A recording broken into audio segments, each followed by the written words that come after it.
Good morning class. आज हम लोग chemical coordination and integration chapter का जो नेक्स्ट टॉपिक है उसको स्टार्ट करेंगे। That is the hormones of the pituitary gland. ठीक है, हम लोगों ने लास्ट क्लास में हाइपोथैलेमस के जो हार्मोन्स थे उनके बारे में डिस्कशन किया था।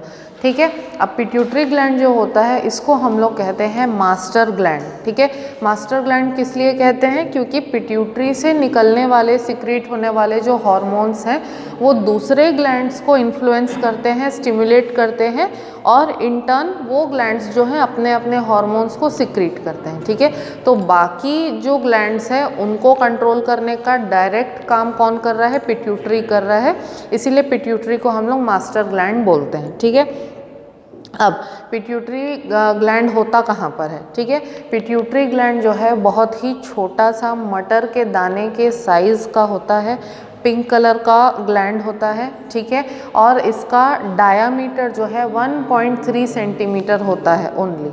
ठीक है, डायामीटर कितना होता है इसका?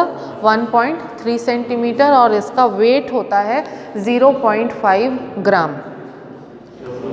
0.5 ग्राम इसका वेट होता है, 1.3 सेंटीमीटर इसका डायामीटर होता है। और हमारे स्कल के अंदर जो कैविटी होती है, ठीक है, कैविटी के अंदर जो है पिट्यूटरी ग्लैंड प्रेजेंट होता है। ठीक है, और एक चीज़, पिट्यूटरी ग्लैंड जो है वो डायरेक्टली किससे कनेक्टेड होता है? हाइपोथैलेमस से। ठीक है, तो कुछ इस तरीके का कनेक्शन देखने के लिए मिलेगा। ये हाइपोथैलेमस है, ठीक है, और हाइपोथैलेमस से इस तरीके से पिट्यूटरी ग्लैंड जो है वो जुड़ा हुआ होता है डायरेक्टली। ठीक है, तो हाइपोथैलेमस क्या था? सुप्रीम कमांडर था, क्योंकि वो पिट्यूटरी को स्टिमुलेट कर रहा था। और पिट्यूटरी क्या है? मास्टर ग्लैंड है, क्योंकि वो बाकी ग्लैंड्स को स्टिमुलेट कर रहा है। ठीक है, अब पिट्यूटरी के बारे में अगर हम लोग बात करें तो पिट्यूटरी जो होता है, ठीक है, उसके और हाइपोथैलेमस के बीच का जो मैंने कनेक्शन बताया था, ठीक है, हाइपोथैलेमस और पिट्यूटरी के बीच का जो कनेक्शन होता है that is known as infundibulum. Okay, it will be called infundibulum. ठीक है, तो इनफंडिब्यूलम के थ्रू हाइपोथैलेमस और पिट्यूटरी जो है आपस में एक दूसरे से कनेक्टेड होते हैं। ठीक है, अब पिट्यूटरी ग्लैंड जो होता है उसको एनाटॉमिकली, ठीक है, एनाटॉमिकली हम लोग स्ट्रक्चर के हिसाब से दो पार्ट्स में डिवाइड कर सकते हैं। First part is the adenohypophysis and second part is the neurohypophysis. ठीक है, एडिनोहाइपोफाइसिस जो है उसके अंदर दो लोब्स होते हैं। ठीक है, क्या क्या? एडिनोहाइपोफाइसिस के अंदर दो लोब्स होते हैं। पहला है पार्स डिस्टैलिस, दूसरा है पार्स इंटरमीडिया। ठीक है, पार्स डिस्टैलिस और पार्स इंटरमीडिया जो है कि क्या करते हैं? अगेन हार्मोन्स प्रोड्यूस करने का काम करते हैं। ठीक है, तो पार्स डिस्टैलिस और पार्स इंटरमीडिया ये जो दोनों लोब्स होते हैं या ये जो दोनों पार्ट्स होते हैं पिट्यूटरी के, इसको हम लोग मिला करके जॉइंटली बोलते हैं anterior pituitary, anterior lobe of pituitary. ठीक है, किसको किसको? पार्स डिस्टैलिस और पार्स इंटरमीडिया को कुल मिला के हम लोग क्या कहते हैं? Anterior pituitary. ठीक है, उसके बाद जो सेकेंड पार्ट होता है पिट्यूटरी का, न्यूरोहाइपोफाइसिस। न्यूरोहाइपोफाइसिस में सिर्फ एक पार्ट होता है which is known as pars nervosa. ठीक है, इसको पार्स नर्वोसा क्यों बोलते हैं हम लोग? क्योंकि डायरेक्टली इसमें नर्व सेल्स का इन्वॉल्वमेंट होता है। ठीक है, डायरेक्टली इसमें नर्व सेल्स का इन्वॉल्वमेंट होता है, इसलिए हम लोग इसको पार्स नर्वोसा कहते हैं। और पार्स डिस्टैलिस, डिस्टल मतलब सामने का। ठीक है, पार्स डिस्टैलिस, डिस्टल मतलब सामने का, इंटरमीडिया मतलब बीच का। ठीक है, जो कि डिस्टैलिस और नर्वोसा के बीच में प्रेजेंट हो इसलिए इंटरमीडिया। तो ये लोकेशन के बेसिस पे दिया है। ठीक है, और ये नाम जो है नर्वोसा, ये फंक्शन के मतलब जो स्ट्रक्चर इन्वॉल्व है उसके बेसिस पे दिया है, क्योंकि इसमें नर्व सेल्स का डायरेक्ट इन्वॉल्वमेंट होता है। ठीक है, तो पार्स नर्वोसा जो होता है this we consider as the posterior lobe of pituitary. ठीक है, तो अब पिट्यूटरी ग्लैंड से जो हार्मोन्स रिलीज होने वाले हैं, ठीक है, उसको हम लोग किस हिसाब से पढ़ेंगे, हम पढ़ेंगे कि एंटीरियर पिट्यूटरी से कौन से हार्मोन्स रिलीज हो रहे हैं और हम पढ़ेंगे कि पोस्टीरियर पिट्यूटरी से कौन कौन से हार्मोन्स जो हैं वो सिक्रीट हो रहे हैं। ठीक है, तो एक चार्ट बना लेते हैं सबसे पहले हम लोग।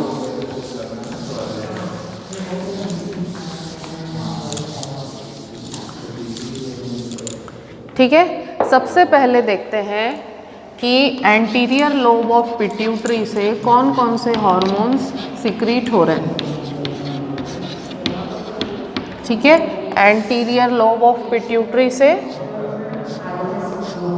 कौन कौन से हार्मोन्स रिलीज हो रहे हैं। First of all we are having the growth hormone और सोमैटोट्रोपिन।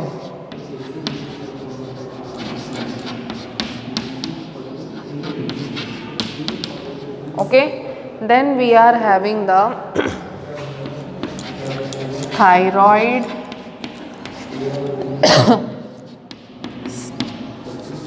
Stimulating hormone.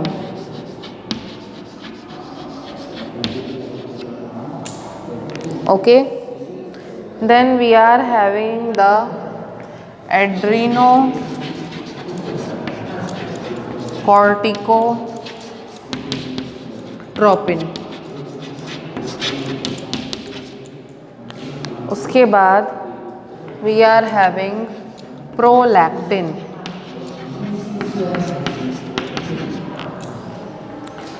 then we are having gonadotropins।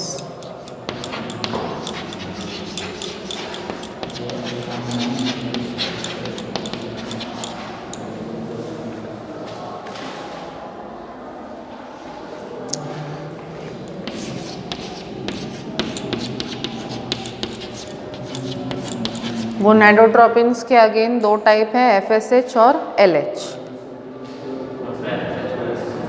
ठीक है, तो एंटीरियर लोब ऑफ पिट्यूटरी से निकलने वाले कितने हार्मोन्स है, 1 2 3 4 5। ठीक है, तो 5 टाइप्स ऑफ हार्मोन्स जो हैं वो एंटीरियर लोब ऑफ पिट्यूटरी से निकलते हैं। ठीक है, अब वन बाय वन सबका फंक्शन हम लोग समझते हैं। ठीक है, सबसे पहले आता है ग्रोथ हार्मोन या फिर सोमैटोट्रोपिन। ठीक है, growth hormone is responsible for the controlled growth of our body.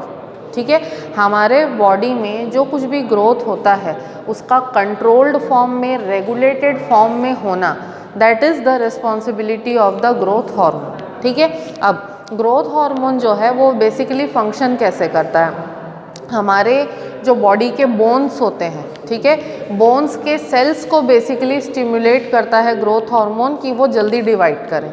तो अगर बोन्स के सेल्स जल्दी डिवाइड करेंगे यानी कि बोन्स लंबी होंगी, और अगर बोन्स लंबी होंगी तो हमारी बॉडी की जो हाइट है, ठीक है, हमारी बॉडी की जो लंबाई है, ठीक है, वो क्या होगी, इंक्रीज होगी।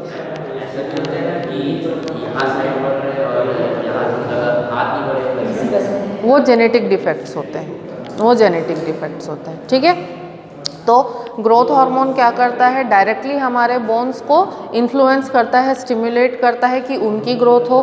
ग्रोथ हार्मोन हमारे मसल्स को भी स्टिमुलेट करता है, सो दैट अगर बोन्स लंबे हो गए और मसल्स छोटे रह गए तो बैलेंस नहीं बन पाएगा। तो ग्रोथ हार्मोन बोन्स को और मसल्स को दोनों को स्टिमुलेट करता है सो दैट उनकी प्रॉपर ग्रोथ हो।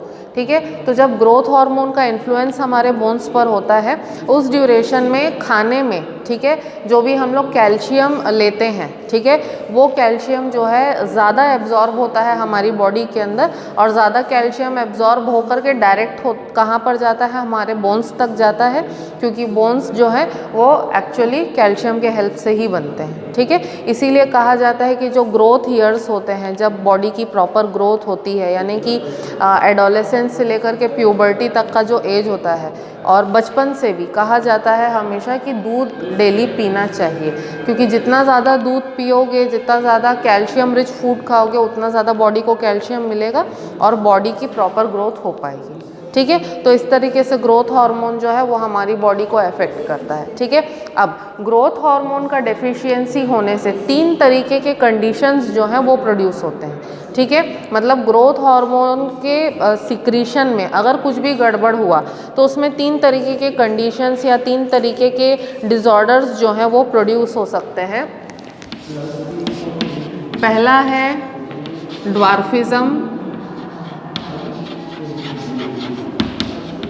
दूसरा है जाइगेंटिज्म और तीसरा है एक्रोमेगैली। 3 कंडीशंस प्रोड्यूस होते हैं जो कि ग्रोथ हार्मोन के से रिलेटेड डिसऑर्डर्स है। पहला है ड्वार्फिज्म, दूसरा जाइगेंटिज्म और तीसरा एक्रोमेगैली, ठीक है। ड्वार्फिज्म में क्या होगा, ग्रोथ हार्मोन का सिक्रीशन कम होगा तो बॉडी की ग्रोथ नहीं हो पाती है और पर्सन जो है वो नाटा यानी कि ड्वार्फ हो जाता है, ठीक है। तो ऐसे केसेस में पर्सन की जो हाइट है, ठीक है, वो 1 या 2 फीट से ज़्यादा इंक्रीज नहीं होती, ठीक है। दूसरा है जाइगेंटिज्म, ठीक है। अगर ग्रोथ हार्मोन का ओवर सिक्रीशन हो जाए तो ओवर सिक्रीशन होने की वजह से क्या होता है कि बहुत ज़्यादा पर्सन की हाइट जो है लंबी हो जाती है, इंक्रीज हो जाती है, तो पर्सन के बॉडी का जो पॉस्चर है और पर्सन के जो बॉडी का बैलेंस है वो डायरेक्टली अफेक्ट होता है, ठीक है। उसके बाद तीसरा कंडीशन है एक्रोमेगैली। हाँ, क्या हो गया? 7 फीट 8 फीट, ठीक है। अब तीसरा कंडीशन है एक्रोमेगैली। एक्रोमेगैली जो है ये तब होता है जब प्यूबर्टी होने के बाद में, ठीक है, प्यूबर्टी होने के बाद में अगर ग्रोथ हार्मोन का एकदम से बहुत ज़्यादा सिक्रीशन होने लगे, ठीक है, तब क्या होता है कि पर्सन के जो हैंड्स होते हैं, जो लेग्स होते हैं, ठीक है, मतलब दोनों हैंड्स होंगे, लेग्स होंगे और पर्सन की जो जॉ होती, जो जबड़ा होता है, नीचे का जबड़ा, ठीक है, वो कुछ अनइवनली बढ़ता है और कुछ ज़्यादा ही बड़ा हो जाता है। मतलब बाकी बॉडी नॉर्मल रहेगी लेकिन एकदम से पैर लंबे हो जाएंगे, हाथ बड़े बड़े हो जाएंगे, फिंगर्स बड़ी और मोटी हो जाएंगी और जो लोअर जॉ होती है वो इतनी बड़ी हो जाती है कि बिल्कुल लटकने लगती है, ठीक है। तो उससे अपीयरेंस जो है वो बहुत मतलब एप्स यानी कि जो गोरिल्ला होता है, गोरिल्ला की बॉडी पे कैसा अपीयरेंस होता है वैसा अपीयरेंस जो है वो एक्रोमेगैली में आने लगता है, ठीक है। तो these are the 3 conditions, 3 disorders associated with the growth hormone, ठीक है। Now coming to the second hormone secreted by the anterior lobe of pituitary, thyroid stimulating hormone, ठीक है। तो थायराइड स्टिमुलेटिंग हार्मोन जो है वो सिक्रीट होने के बाद में डायरेक्टली किसको इन्फ्लुएंस करता है, थायराइड ग्लैंड को इन्फ्लुएंस करता है, ठीक है। तो थायराइड ग्लैंड का ग्रोथ, थायराइड ग्लैंड का डेवलपमेंट और थायराइड ग्लैंड से होने वाला जो सिक्रीशन है, ठीक है, तीनों किसके इन्फ्लुएंस में होता है, थायराइड स्टिमुलेटिंग हार्मोन के इन्फ्लुएंस में। तो TSH जो है वो थायराइड का ग्रोथ भी कॉज करेगा, ठीक है, उसका डेवलपमेंट भी कॉज करेगा और उससे होने वाले सिक्रीशंस को भी प्रोड्यूस करने के लिए स्टिमुलेट करेगा थायराइड को, ठीक है। नेक्स्ट हम लोग आते हैं एड्रीनोकॉर्टिकोट्रोपिन पे, ठीक है। तो एड्रीनोकॉर्टिकोट्रोपिन ये जो हार्मोन है ये डायरेक्टली किसको इन्फ्लुएंस करता है, हमारे जो एड्रीनल ग्लैंड्स होते हैं उनको, ठीक है। तो एड्रीनल ग्लैंड्स कहाँ पर प्रेजेंट होते हैं, किडनी पे, हमारे किडनी के अपर पार्ट में प्रेजेंट होते हैं, ठीक है। तो इस तरीके से लोब के जैसा स्ट्रक्चर होता है एड्रीनल ग्लैंड का, 3 लोब्स होते हैं एड्रीनल ग्लैंड में, ठीक है। तो एड्रीनोकॉर्टिकोट्रोपिन जो है वो डायरेक्टली जाकर के एड्रीनल ग्लैंड को इन्फ्लुएंस करेगा, उसकी ग्रोथ और डेवलपमेंट में हेल्प करेगा। साथ ही साथ एड्रीनोकॉर्टिकोट्रोपिन जो है वो एड्रीनल ग्लैंड से होने वाले जो हॉर्मोन्स का सिक्रीशन है उसको भी स्टिमुलेट करेगा, ठीक है। नेक्स्ट हम लोग आते हैं प्रोलैक्टिन पे, ठीक है। प्रोलैक्टिन जो है इसको हार्मोन ऑफ मैटरनिटी भी कहा जाता है। क्यों कहा जाता है, क्योंकि प्रोलैक्टिन जो है ये चाइल्ड बर्थ के समय, ठीक है, प्रोड्यूस होता है। मतलब जब कोई लेडी प्रेग्नेंट हो तो लेडी के प्रेगनेंसी के ड्यूरेशन में ही प्रोलैक्टिन हार्मोन जो है वो सिक्रीट होना स्टार्ट हो जाता है और प्रोलैक्टिन मेमोरी ग्लैंड्स के ग्रोथ एंड डेवलपमेंट को फैसिलिटेट करता है, ठीक है। और जब चाइल्ड बर्थ हो जाता है तो मेमोरी ग्लैंड्स के अंदर मिल्क का जो प्रोडक्शन होता है उसको भी फैसिलिटेट करता है और उसको प्रमोट करता है, ठीक है। इसीलिए प्रोलैक्टिन को हम लोग क्या कहते हैं, hormone of maternity, hormone of maternity, MATERNITY, hormone of maternity, ठीक है। नेक्स्ट फाइनली हम लोग आते हैं एंटीरियर लोब के लास्ट सेट ऑफ हॉर्मोन्स पे, दैट इज द गोनाडोट्रोपिन्स, ठीक है। गोनाडोट्रोपिन्स ऐसे हॉर्मोन्स होते हैं जो डायरेक्टली गोनाड्स को क्या करते हैं, स्टिमुलेट करते हैं, ठीक है। अब गोनाडोट्रोपिन दो तरीके के होते हैं, FSH एंड LH, ठीक है। FSH का फुल फॉर्म है फॉलिकल स्टिमुलेटिंग हार्मोन,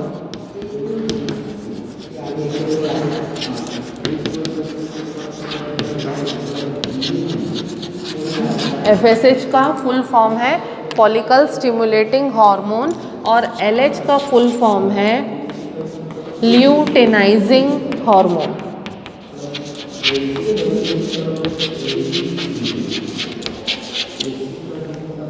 ठीक है। फॉलिकल स्टिमुलेटिंग हार्मोन और ल्यूटेनाइजिंग हार्मोन, ठीक है। अब ये दोनों हार्मोन्स का काम क्या है, ठीक है। फॉलिकल स्टिमुलेटिंग हार्मोन जो है ये फीमेल्स के अंदर ओवरी को स्टिमुलेट करता है और मेल्स के अंदर टेस्टिस को स्टिमुलेट करता है कि वो जो है स्पर्म और ओवम के प्रोडक्शन का जो प्रोसेस है उसको स्टार्ट करें।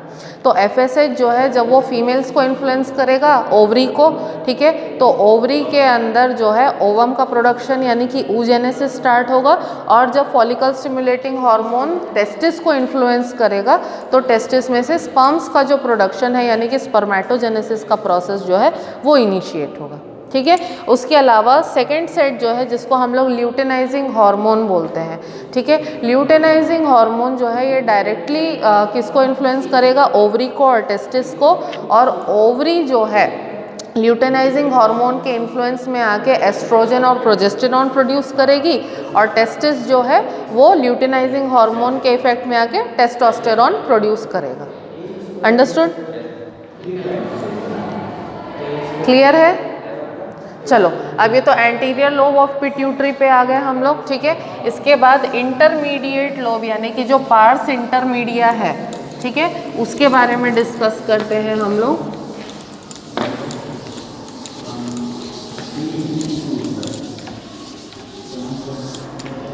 ठीक है, ये हो गया आपका इंटरमीडिएट लोब, ठीक है। तो पिट्यूटरी के इंटरमीडिएट लोब से कौन कौन से हार्मोन सिक्रीट होते हैं, ठीक है। यहाँ पे एक ही हार्मोन सिक्रीट होता है which is known as melanocyte stimulating hormone, melanocyte stimulating hormone यानी कि MSH, ठीक है। मेलानोसाइट स्टिमुलेटिंग हार्मोन का काम क्या होता है, ये जो है जो हार्मोन होता है ये हमारे बॉडी के सेल्स के अंदर जो पिगमेंट होता है मेलानिन, ठीक है, मेलानिन के सिक्रीशन को इन्फ्लुएंस करता है, ठीक है। मतलब मेलानोसाइट स्टिमुलेटिंग हार्मोन हमारे बॉडी के सेल्स पे जाएगा, उनको स्टिमुलेट करेगा और हमारे बॉडी के सेल्स जो है मेलानिन प्रोड्यूस करेंगे, ठीक है। तो मेलानिन का काम क्या होता है, मेलानिन का काम सबसे पहले प्राइमरी फंक्शन होता है हमारे बॉडी को कलर प्रोवाइड करना। तो जिसके बॉडी में मेलानिन का ज़्यादा सिक्रीशन होता है उसका कलर डार्क होता है, और जिसके बॉडी में मेलानिन का सिक्रीशन जो है कम होता है, ठीक है, उसका कलर जो है वो फेयर होता है, ठीक है। इसके अलावा मेलानिन के और भी फंक्शंस हैं। मेलानिन जो है वो मेलानोसाइट्स का जो डेवलपमेंट है वो बाकी ऑर्गेनिजम्स में भी करता है। जैसे फिशेस के अंदर कितने सारे डिफरेंट कलर्स होते हैं, तो फिशेस के अंदर भी अलग अलग कलर्स को प्रोड्यूस करने में ये मेलानिन जो है इसी का इन्वॉल्वमेंट होता है, ठीक है। अब हम लोग आते हैं पिट्यूटरी के पोस्टीरियर लोब पे यानी कि न्यूरोहाइपोफाइसिस के तरफ अब हम लोग आ गए, ठीक है। इंटरमीडिएट और जो एंटीरियर लोब था वो क्या था, एडिनोहाइपोफाइसिस था, ठीक है। अब हम लोग किस पे आ गए हैं, न्यूरोहाइपोफाइसिस पे आ गए हैं, ठीक है। तो हम लोग बात करेंगे पोस्टीरियर लोब ऑफ पिट्यूटरी की, कि इसमें कौन कौन से हॉर्मोन्स बनते हैं। ठीक है, पोस्टीरियर लोब ऑफ पिट्यूटरी जो है ये ऐसे तो हार्मोन प्रोड्यूस नहीं करता। ठीक है, पोस्टीरियर लोब ऑफ पिट्यूटरी जो है ये ऐसे तो हार्मोन प्रोड्यूस नहीं करता है, लेकिन हार्मोन्स को स्टोर करने का काम करता है। कैसे? जो हाइपोथैलेमस है, हाइपोथैलेमस से पिट्यूटरी जो है एसोसिएटेड होता है। ठीक है, और मैंने क्या बोला, इसको हम लोग न्यूरोहाइपोफाइसिस कहते हैं पोस्टीरियर लोब को। क्यों? क्योंकि इसमें नर्व सेल्स का डायरेक्ट इन्वॉल्वमेंट है, बताया था मैंने। ठीक है, तो दो हार्मोन्स यहाँ पर सीन में आते हैं, एक है ऑक्सीटोसिन, ठीक है, और दूसरा हार्मोन जो सीन में आता है, ठीक है, वो है वासोप्रेसिन।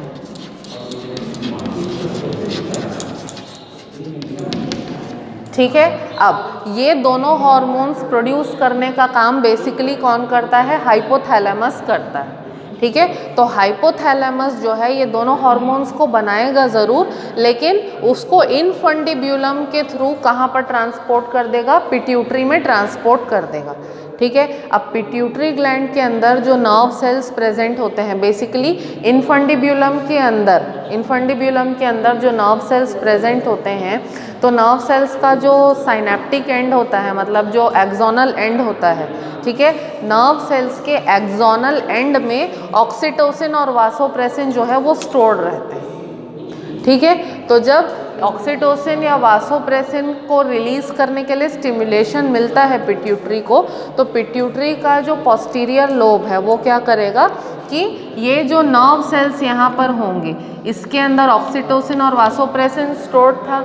ठीक है, तो ये जो नर्व सेल्स है इसमें से ऑक्सीटोसिन और वासोप्रेसिन को सिक्रीट करने का, रिलीज करने का काम बस करता है। तो पिट्यूटरी जो है वो एक्चुअली इन दोनों को मैन्युफैक्चर नहीं करता है, मैन्युफैक्चर करने का काम है हाइपोथैलेमस का, और पिट्यूटरी जो है उसको थोड़े देर के लिए स्टोर करता है और रिलीज करने का काम बस करता है। ठीक है, अब ये दोनों हार्मोन्स के फंक्शन क्या है? ठीक है, ऑक्सीटोसिन जो है ये बेसिकली डिलीवरी के टाइम पे, मतलब बेबी का जब बर्थ होता है, ठीक है, बेबी के बर्थ होने के टाइम पे ऑक्सीटोसिन का रोल होता है। ठीक है, तो यूट्रस के अंदर कॉन्ट्रैक्शंस प्रोड्यूस करना, ठीक है, या वेजाइना को एक्सपैंड करना, सर्विक्स को एक्सपैंड करना चाइल्ड बर्थ के टाइम पे, ठीक है, वो सब फंक्शन होता है ऑक्सीटोसिन का। ठीक है, इसीलिए ऑक्सीटोसिन को हार्मोन ऑफ चाइल्ड बर्थ भी कहते हैं। ठीक है, ऑक्सीटोसिन को हार्मोन ऑफ चाइल्ड बर्थ भी कहते हैं। ठीक है, एंड नेक्स्ट जो हार्मोन है दैट इज़ वासोप्रेसिन। वासोप्रेसिन जो है इसको हम लोग ये कह सकते हैं कि that is an anti diuretic hormone. ठीक है, क्या है? Vasopressin is an anti diuretic hormone. ठीक है, एंटी डायूरेटिक कहने का मतलब क्या है कि वासोप्रेसिन जो है यूरिन कितने अमाउंट में बनेगा, यूरिन कितने अमाउंट में प्रोड्यूस होगा, उसको रेगुलेट करने का काम करता है। ठीक है, अब अगर इसको हम लोग दो वर्ड्स में इसको स्प्लिट करें, ठीक है, तो डाईयूरेटिक और एंटी दो वर्ड्स बनते हैं। डाईयूरेटिक का मीनिंग होता है ऐसा कोई सब्सटेंस या ऐसी कोई चीज़ जिससे ज़्यादा यूरिन प्रोड्यूस हो। ठीक है, तो डाईयूरेटिक का मीनिंग है यूरिन प्रोड्यूसिंग। ठीक है, और यहाँ पे एक वर्ड है एंटी। एंटी का मीनिंग क्या होगा? ऑपोजिट।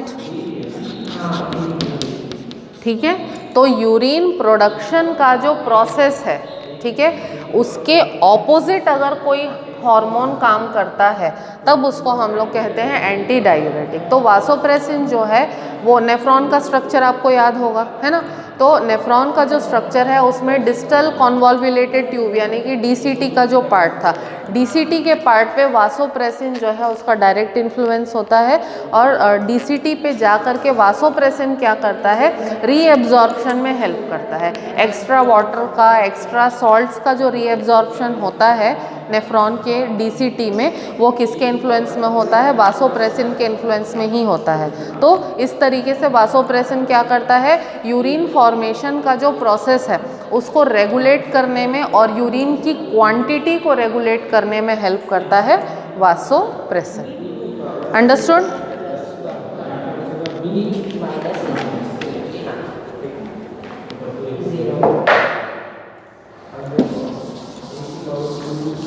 तो इस तरीके से हम लोगों ने हॉर्मोन्स ऑफ पिट्यूटरी ग्लैंड जो है उसको कंप्लीट कर लिया है हम लोगों ने। एक और छोटे से ग्लैंड के हॉर्मोन्स है, क्योंकि एक आध ही हार्मोन है, उसको भी हम लोग आज ही कंप्लीट कर लेते हैं। Next topic that we are going to cover is the hormone of pineal gland. Next topic would be the hormone of pineal gland.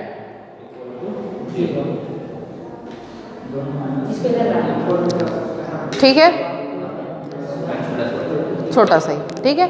Pineal gland होता कहाँ है? हमारे जो ब्रेन के दोनों हेमिस्फीयर्स हैं, एक राइट हेमिस्फीयर है और एक लेफ्ट हेमिस्फीयर है। दोनों हेमिस्फीयर के बिल्कुल बीच में पीनियल ग्लैंड जो है वो सैंडविच होता है, ठीक है। तो दोनों हेमिस्फीयर, सेरिब्रल हेमिस्फीयर के जस्ट बीच में जो है पीनियल ग्लैंड प्रेजेंट होता है, ठीक है। अब पीनियल ग्लैंड जो होता है ये रेडिश ग्रे कलर का होता है, okay. It is present between the cerebral hemispheres, okay, it is reddish gray in color. It is reddish gray in color and it is made up of the pineal cells and the glial cells, GLIAL, present between cerebral hemisphere, reddish gray in color, ठीक है, made up of pineal and glial, GLIAL, glial cells, ठीक है। अब जो pineal gland होता है, pineal gland basically दो तरीके के हॉर्मोन्स सिक्रीट करता है, ठीक है। फर्स्ट है मेलाटोनिन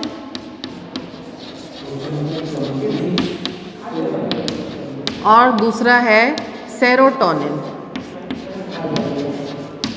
ठीक है। पीनियल ग्लैंड दो हार्मोन सिक्रीट करता है, first is the melatonin and दूसरा सेरोटोनिन, ठीक है। अब मेलाटोनिन के फंक्शन पे आते हैं। मेलाटोनिन जो है, ठीक है, ये हमारे डायर्नल रिदम को मेंटेन करने में हेल्प करता है। क्या करता है? हमारा जो डायर्नल रिदम है उसको मेंटेन करने में हेल्प करता है। अब डायर्नल रिदम का मीनिंग क्या है? नहीं पता ना। हमको कैसे पता कि दिन कब हो रहा है और रात कब हो रही है? तुम सुबह देख के नहीं, तुम जब सुबह स्कूल आते हो, स्कूल आने के पहले, ठीक है, तुमको पता कैसे चलता है कि भाई अब मेरे को उठ जाना है? अलार्म लगाते हो? नहीं लगाते, अपने आप से उठ जाते हो ना, नींद खुल जाती है। तो तुमको कैसे पता, या तुम्हारे ब्रेन को कैसे पता कि भाई दिन हो गया, अब मेरे को उठना है, तैयार होना है, ठीक है। या फिर अगर दोपहर को घर में जा कर के आराम करते हो, रेस्ट करते हो थोड़ा देर, कई लोग सोते हैं दोपहर में, ठीक है, शाम को फिर 4 बजे 4:30 बजे उठते हैं, ठीक है, तब हमको कैसे पता होता है कि मतलब शाम हो गई तो हमको अब उठना है? या रात होते साथ ही अपने आप हमको नींद कैसे आने लगती है? ठीक है, इसी मैकेनिज़्म को हम लोग कहते हैं डायर्नल रिदम। मतलब हमारे बॉडी का जो कॉन्शियसनेस है towards day and towards night, okay, तो हमारे बॉडी की डे और नाइट को लेकर के जो कॉन्शियसनेस है that is known as the diurnal rhythm, ठीक है। तो हमारा जो बॉडी का क्लॉक होता है, ठीक है, हमारे बॉडी का भी एक क्लॉक होता है, ठीक है, कि भाई जैसे तुम एग्जांपल दिए, बिना अलार्म लगाए तुम्हारी नींद खुल जाती है, मेरी भी नींद सुबह 5 बजे खुल जाती है, क्योंकि मेरे को पता है मेरे को उठना है, तैयार होना है, वगैरह वगैरह काम करने हैं, ठीक है। तो हमारे बॉडी के अंदर भी एक बायोलॉजिकल क्लॉक है जो काम करते रहता है, जिससे हमको समझ आता है कि दिन कब हो रहा है, रात कब हो रही है, ठीक है। और उस दिन और रात के हिसाब से हमारी बॉडी जो है रेस्पॉन्ड करती है, ठीक है। तो ये जो हमारी बॉडी का दिन और रात के लिए जो रेस्पॉन्स होता है उसको कहते हैं डायर्नल रिदम, ठीक है। और ये जो डायर्नल रिदम है इसको मेंटेन करने में मेलाटोनिन जो हार्मोन है इसका सबसे बड़ा रोल होता है, ठीक है। तो मेलाटोनिन जो है ये बेसिकली हमारे बायोलॉजिकल क्लॉक को मेंटेन करके रखने में हेल्प करता है, ठीक है। अब मेलाटोनिन के और भी फंक्शंस होते हैं, हमारे स्किन के कलर को लाइट करने में भी हेल्प करता है, ठीक है। लाइटनिंग ऑफ स्किन कलर जो है उसमें भी मेलाटोनिन हेल्प करता है। मिलानिन भी हेल्प करता है, मिलानिन भी करता है और मेलाटोनिन भी करता है। हाँ, मेलाटोनिन अगर सिक्रीट होगा तो धीरे धीरे स्किन का कलर लाइट हो सकता है ठीक है। तो मेलाटोनिन का सबसे पहला काम क्या है, डायर्नल रिदम यानी कि हमारा बायोलॉजिकल क्लॉक है उसको मेंटेन करेगा। उसके अलावा स्किन के लाइटनिंग में भी मेलाटोनिन जो है वो हेल्प करता है, ठीक है। उसके अलावा कुछ एनिमल्स जो होते हैं, जैसे ह्यूमंस को भी इंक्लूड करूँगी मैं इसमें, जो गोनैड्स हैं यानी कि ओवरीज और टेस्टिस हैं, इनके वर्किंग को भी रेगुलेट करने का काम कौन करता है, मेलाटोनिन करता है, ठीक है। तो गोनैड्स के वर्किंग को भी रेगुलेट करेगा। अब मेलाटोनिन का जो लेवल होता है, ठीक है, मेलाटोनिन का जो लेवल होता है ये दिन मतलब दोपहर में सबसे कम होता है और रात में मेलाटोनिन का लेवल जो है वो सबसे ज़्यादा होता है। मतलब अंधेरे में जो है मेलाटोनिन ज़्यादा सिक्रीट होगा और उजाले में दिन के टाइम में मेलाटोनिन जो है कम सिक्रीट होता है। हाँ, लाइट से इन्फ्लुएंस होता है।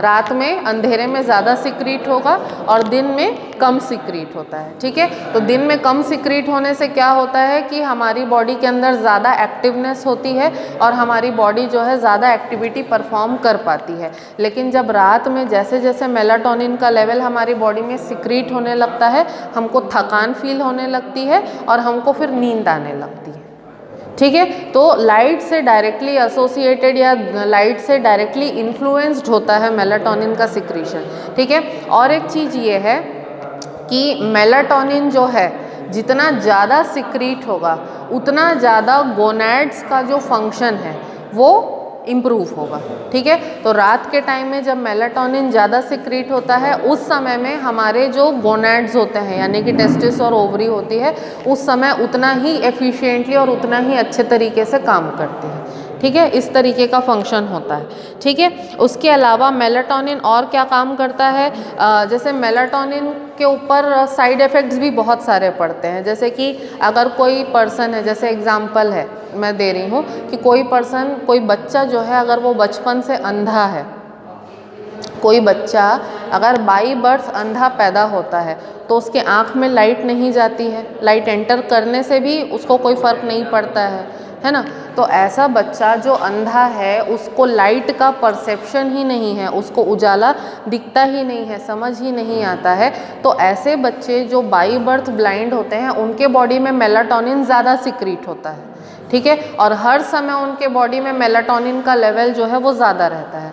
तो ऐसे केस में क्या होता है, हर समय क्योंकि मेलाटोनिन का लेवल ज़्यादा होता है उनके बॉडी में, तो उनके बॉडी में जो सेक्सुअल डेवलपमेंट होता है वो भी किसी नॉर्मल चाइल्ड के कंपैरिजन में जल्दी हो जाता है। क्योंकि मेलाटोनिन क्या करेगा, गोनैड्स के डेवलपमेंट को क्या करता है, प्रमोट करता है। अब अगर मेलाटोनिन ज़्यादा है तो गोनैड्स का डेवलपमेंट भी ज़्यादा होगा और जल्दी होगा। इसीलिए अंधे जो लोग होते हैं उनमें सेक्सुअल डेवलपमेंट नॉर्मल पर्सन के कंपैरिजन में जल्दी हो जाता है। उसके अलावा और एक चीज़ है, जो हम लोग कंटिन्यूसली टीवी देखते हैं, कंप्यूटर यूज़ करते हैं या मोबाइल्स यूज़ करते हैं, लैपटॉप्स यूज़ करते हैं, तो उस वजह से भी मेलाटोनिन का सिक्रीशन जो है वो अफेक्ट करता है, क्योंकि उनसे लाइट निकलती है, ठीक है। तो उनसे जो लाइट ज़्यादा निकलती है, ज़्यादा लाइट निकलने के वजह से हमारे बॉडी में मेलाटोनिन का प्रोडक्शन जो है वो कम होगा, ठीक है। और मेलाटोनिन का प्रोडक्शन कम होने से फिर हमारे को जो नींद आने का जो हमारा फीलिंग है वो भी कम हो जाता है। तो इसलिए ये ध्यान देना कि जब कभी भी ज़्यादा स्क्रीन का यूज़ कर रहे हो, चाहे वो मोबाइल का हो, कंप्यूटर का हो या टीवी स्क्रीन का हो, जब कभी भी स्क्रीन ज़्यादा आप यूज़ करते हो तो आपकी नींद भाग जाती है। ऐसा इसलिए होता है क्योंकि मेलाटोनिन कम बनेगा और मेलाटोनिन कम बनने से नींद भी कम आएगी हमें।